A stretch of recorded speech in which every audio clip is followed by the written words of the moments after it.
This bike is so nice. Isn't she a beauty? She could be yours for the low, low price of $200-dollary-doos. I'm gonna have to save up heaps of pocket money.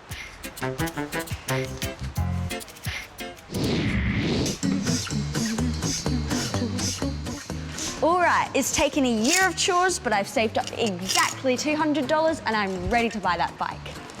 Oh, yeah. Nah.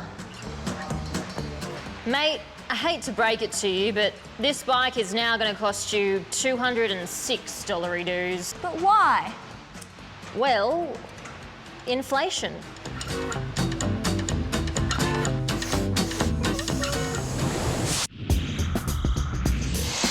Just like bike tyres, most of the world's economies experience something called inflation.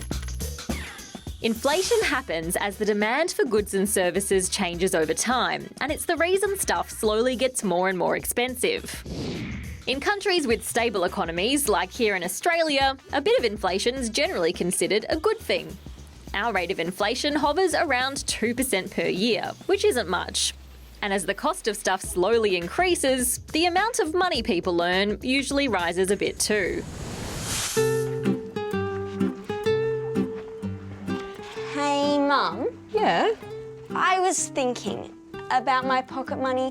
I think I need a raise. And how do you figure that? Well, it's only fair. Inflation has gone up 3% this year, and frankly, I don't think my income is reflecting that. Okay, smarty pants. But things don't always go quite this smoothly. What is going on? Mate, haven't you heard? The economy's collapsed. I've got no choice but to put the price of this sweet ride up to $206 million-dollary-doos.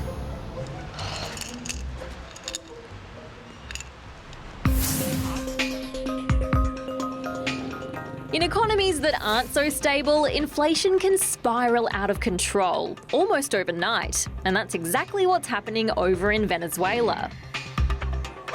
Venezuela has the biggest known oil reserves in the world, so how the economy's doing depends a lot on the price of oil.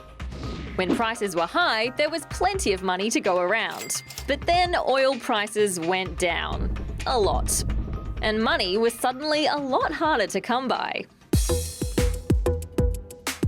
So the government did something which seems like a kind of obvious solution. It started printing more money. But then, because there was so much money around, it was worth less. So the price of everything went up, aka the rate of inflation increased. So the government printed more money, prices went up again, and again, and again, until inflation became hyperinflation, which is when inflation happens so fast that no one can keep up. Now, Venezuela's currency is basically worthless, and more than 80% of the population is living in poverty. Some people have resorted to bartering instead, and many are searching for somewhere else to live.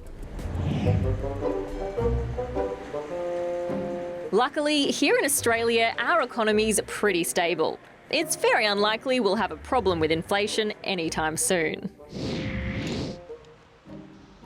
I'm just kidding. It's yours. You know what? I'll even throw in the bell.